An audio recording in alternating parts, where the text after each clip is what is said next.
చెప్పు నందు. రీచ్ అయ్యారా? ఇప్పుడే రీచ్ అయ్యాం. వెళ్తున్నామంటారేంటి? మీరు ఒక్కరే కదా వెళ్ళింది. వెళ్తున్నామన్నానా? సారీ వెళుతున్నాను. వెళ్ళాక ఫోన్ చేస్తాను.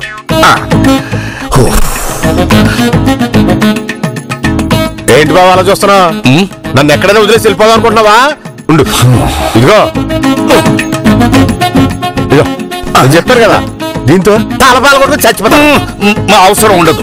ఇలా బెదిరించి చంపబట్టే కదా తీసుకొచ్చాను. ఎదవన్నారు ఎదవా. ఏంటి బాబా, బెంగళూరు వచ్చిన తర్వాత కూడా ఎదవన్నారు ఎదవా అని తిడతావు?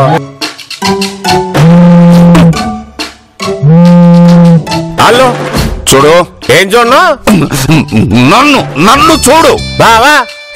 చూడు, నేను స్నానం చేసి ఆఫీస్కి వెళ్తాను. నేను తిరిగి వచ్చే వరకు నువ్వు గనక ఈ మంచం దిగేవో, నువ్వు తీసుకొచ్చిన ఈ సుత్తితోనే నా తల పగలు కొట్టుకుని చస్తాను. ఎప్పుడు చేస్తాను? ఎప్పుడు వస్తా? నా ఇష్టం వచ్చినప్పుడు వస్తాను.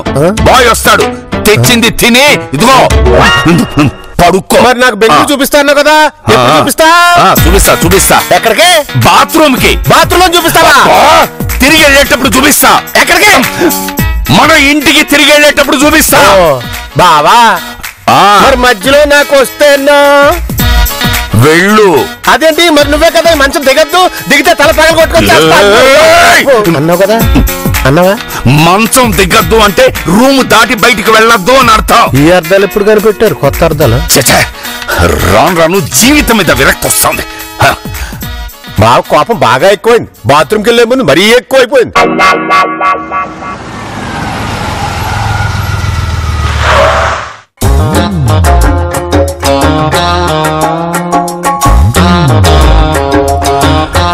ఒక మెంటలోని హోటల్ రూమ్ లో వదిలేశాను. ఇక ఈ మెంటలతో ఎలా వేగాలో ఏమిటో. బావా,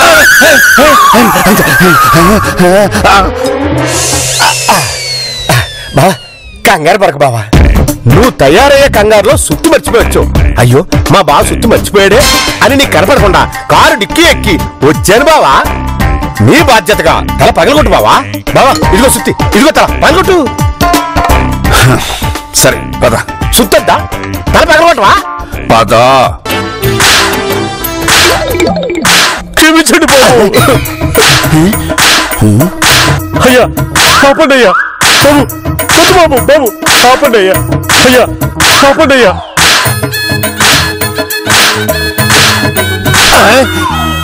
క్షమించండి అయ్యా, క్షమించండి అయ్యా. ఇక్కడి నుంచి రోజు ఉదయం 7 గంటలకి వస్తానయ్యా. నన్ను కొట్టాల్సింది పోయి మిమ్మల్ని మీరు కొట్టుకుంటున్నారేంటయ్యా? మిమ్మల్ని చూసి అమ్మగారు కూడా తల బాదుకుంటున్నారయ్యా. వద్దయ్యా. చెల్లమ్మా, చెల్లమ్మా, వద్దు వద్దు చెల్లమ్మా. అయ్యో అబ్బా, భర్తకి బాధ్యత నేర్పించాలి గాని నువ్వు బాధ్యత లేకుండా తల పగలు కొట్టుకోకూడదు చెల్లమ్మా. తప్పు. రే ఏరా బెంగళూరు కూడా తెలీదు. పెద్దరాయుడు సినిమా చూడలేదా నువ్వు?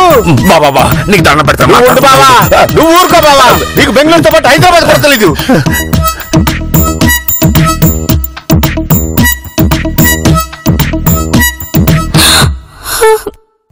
ఏంటో అయ్యో ఆయన మీరు అపార్థం చేసుకుంటున్నారు. నేను మామూలు ప్రార్థనే చేసుకుంటున్నామ్మా, ఈయనే అపార్థం చేసుకుంటున్నారు. బావా నువ్వు మాట్లాడకుండా ఉండు. మా బావ చెప్పాడు కాబట్టి ఊరుకుంటా, లేకపోతే నేను నీ కూల్. ఇంత జరిగిన తర్వాత ఇంక ఈ బసప్ప సంతకం ఏం చేస్తాడు? అయ్యో వద్దండి. నువ్వేం దిగులు పడక చెల్లమ్మా, ఆ సంగతి నేను చూసుకుంటాను. అది కాదన్నయ్యా, ఆయన నన్ను కొట్టలేదు. ఎవరి మీద కోపం వచ్చినా తన్ని తానే టార్చర్ పెట్టుకుంటాడు. అది చూడలేకే నేను ఇలా తల బాదుకుంటూ ఉంటాను. అయినా ఓనర్ ఉన్నాడు జాగ్రత్త అని బోర్డు చూసైనా ఫోన్ చేసి రావద్దా? అవునా? చూసావా చెల్లెమేమంటుందో? టైం పెట్టుకుని మరీ అంటతో కొడతావా? మీకు దండం పెడతాను, కొట్టుకోకండి. వాడు ఒక చెవిటి మాలోకం. అంటే నేను చెవిటి మాలోగానా? సార్ వాటికి కొన్ని ఎగ్జామ్షన్స్ ఉన్నాయి, తిట్లు మాత్రమే వినిపిస్తాయి. ప్లీజ్ అయినా నిన్నన్నాను బావా బెంగళూరు చూపిస్తారని చెప్పి బుర్రలో చూపించావు. ఏమండి చెల్లెమ్మా 100% డీల్ క్యాన్సిల్. అందుకే సమాధానం. సార్ మీకు దండం పెడతాను, 2 నిమిషాలు ప్రశాంతంగా కూర్చోండి. అసలు నేను ఎందుకు వచ్చానో మీకు వివరిస్తాను. ఓకే, నందిని మేడం చెప్పింది కాబట్టి వదిలేస్తాను. Thank you. కానీ వాణ్ణి మాత్రం వదలను.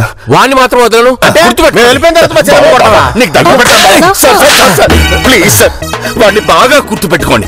కానీ తర్వాత ముందు మన బిజినెస్ గురించి మాట్లాడుకుందామా? నన్ను తక్కువ అంచనా వేస్తున్నారు. వేయకండి, నా కెపాసిటీ ఉంటే మీకు తెలియదు. మంగళ వెళ్ళి టీ తీసుకురా. అలాగేనండి. Thank you sir. వస్తాను. నన్ను ఎక్కడికి రమ్మంటున్నావు? కూర్చో. అమ్మాయిని చూడడానికి కొడిగినహళ్ళి నుంచి అబ్బాయి వస్తున్నాడండి. అందుకని ఏమి మాట్లాడకుండా సైలెంట్ గా కూర్చో. ఈ బిజినెస్ మన. అవును, ఇప్పటిదాకా 7 సంబంధాలు ఫెయిల్ అయ్యాయి. కనీసం ఈ సంబంధం కుదిరితే బాగుంటుంది. అవును, ఇంతకు అమ్మాయి వస్తుందా? ఎయిర్పోర్ట్ కి కారు పంపించినా అంటే వద్దందండి, తనే క్యాబ్ లో వచ్చేస్తానంది. చాలా అవసరం మన కంపెనీకి. బాబా అమ్మాయి వచ్చాక పద్ధతిగా రెడీ అవ్వమని చెప్పు. చూసావా పెద్దనాటి సినిమా చూసావా? అందులో మోహన్ బాబు ఏమన్నాడు? భార్య అంటే నిప్పు లాంటిది, దాని విలువ తెలుసుకుని మసులుకుంటే జీవితాంతం వెలుతురుస్తుంది అని చెప్పాడా లేదా? ఎక్కడ ఎంత హింసించినా ఎంత చక్కగా సమాధానం చెప్తున్నావు చూడు. బాధ్యత ఉండకలా మంగళ కొరడా. వద్దు సార్, మీరు మాట్లాడుకుంటూ ఉండండి, మా బావని నేను తీసుకెళ్తాను. బాధ్యత లేని వ్యక్తితో నీకు మాట్లాడి నేను మాట్లాడు. భార్య అంటే ఎవరో? ఆకలిస్తే అన్నం పెట్టేది భార్య, కూరలిస్తే కూరేసేది భార్య, మజ్జిగడితే మజ్జిగేసేది భార్య. అలాంటి ఉత్తమోత్తమైన భార్యను పట్టుకుని నానా తిట్లు తింటానికి నువ్వు నోరెలా వచ్చింది? కొట్టడానికి చెయ్యాలా వచ్చింది?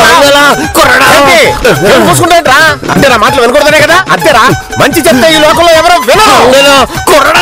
అయ్యో మళ్ళీ మొదలు పెట్టాను.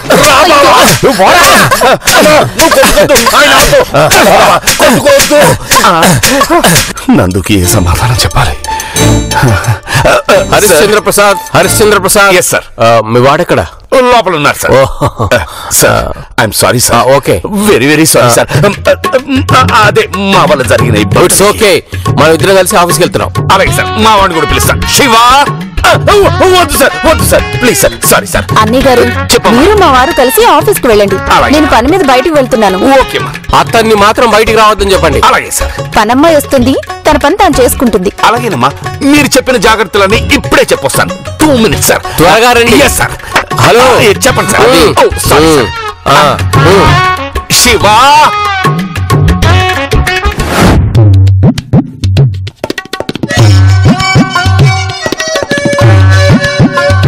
బావ పని మీద ఆఫీస్కి వెళ్తున్నాను, పని మనిషి వస్తుంది అన్నాడు. పని మనిషి చేత బాధ్యతగా పని చేయించి బావ చేత శభాష్ అనిపించుకుంటా.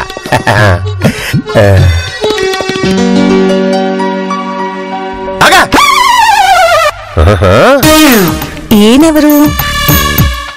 ఏంటి బెంగళూరులో పనమ్మాయిలందరూ ఇంత స్టైల్ గా ఉంటారా? మా ఇంటికొచ్చి నన్ను పనమ్మాయి అంటాడు. ఎవడీడు? మీరెవరండి?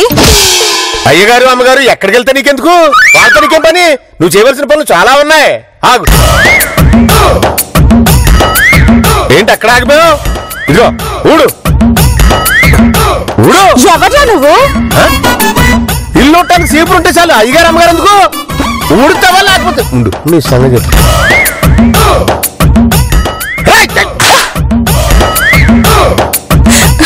మా డాడీ కజినై ఉంటాడు. మా డాడీ తనని కొట్టుకుంటే ఈయన ఎదుటలను కొడతాడేమో. ఎందుకు వచ్చిన గొడవ? ఊడుస్తా. అది పని మనిషి బ్యాగ్. ఆ తర్వాత ఇల్లు కడగాలి, ఆ తర్వాత బట్టలు ఉతకాలి, ఇల్లంతా అందంగా తొడవాలి. ఇంత మనకు కూడా ఉండడానికి అదే.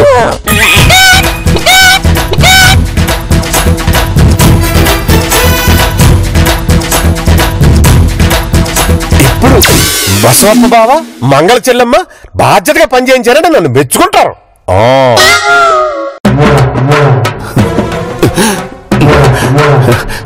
ఈ శివ ఏం పెంట పెట్టాడో ఏమిటో. ఈ బసవప్ప సంతకం ఇంటికి వస్తే గాని పెట్టను. ఎందుకంటే మీ వాడు ఏ గలాబా చేసినా మళ్ళీ ప్రతీకారం తీసుకునే అవకాశం నాకు వస్తుందో లేదో అన్నాడు. ఇప్పుడు ఏం జరుగుతుందో ఏంటో, సంతకం పెడతాడో లేదో. డాడీ డాడీ ఎవరో ఒక ఆయన మావాడే ఉంటాడు. చెప్పు బేబీ, ఏం చేశాడు? బాధ్యత లేదు అన్నాడా? అమ్మయ్యా, ఈ మాట అయితే పర్వాలేదు, సంతకం గ్యారంటీగా పెడతాడు. లివిట్ బేబీ, బాధ్యత అనేది అతను ఊత పదం అంతే. అవునమ్మా, వాడు మావాడే. డాడీ నన్ను పనమ్మాయి అని నా చేత అన్ని పనులు చేయించాడు. లేకపోతే కొరడా పెట్టి కొడతానన్నాడు డాడీ. అన్ని పనులు చేశాక రాత్రి అన్నం ఉన్నదేమో తీసుకెళ్ళు, నాకు నిద్ర వస్తుందని వెళ్ళాడు డాడీ.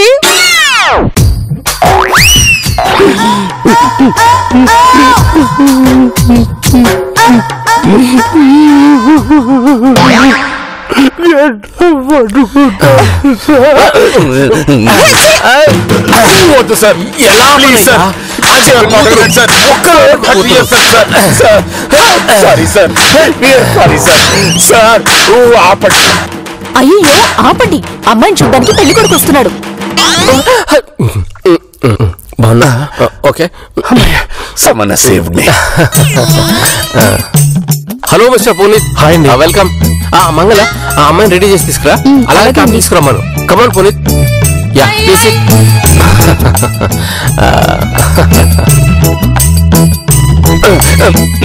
అవును, వీరేంటి ఈ టైంలో నిద్రపోతున్నాడు? Mister Harishchandra Prasad. Yes sir. మీతో పాటు అతను వస్తే నాకు మళ్ళీ బెయిల్ రాదు.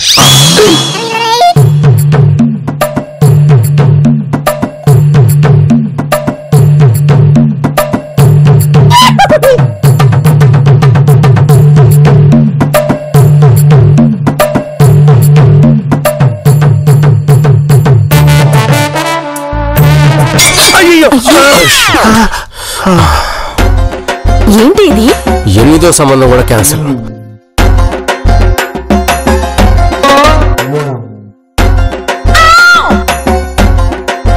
ఇంత మనకు కూడా ఉండడానికి వీల్లేదు.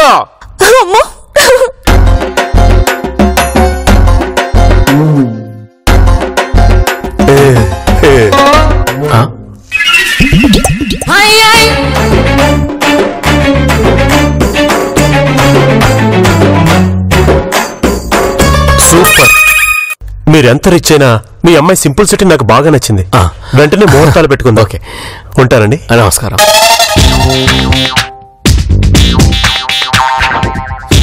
Congratulations sir. బేబీ, కింద తుడవాలని నీకు ఎందుకు అనిపించింది? ఈయన కొరడాతో కొడతారేమోనని భయమేసి. Oh wonderful man, thank you very much. I really love you. Mister Harishchandra Prasad, మీ ఫైల్ మీద ఇప్పుడే సంతకం పెడతా. Thank you very much sir. పెళ్లికి తప్పకుండా రావాలి. Okay sir. Thank you very much. Thank you sir. Thank you very much. Thank you. చేతులు కలిపినంతలో నీ మీద కోపం ఏం పోదు. మళ్ళీ మా చెల్లిని ఏమీ అనకూడదు.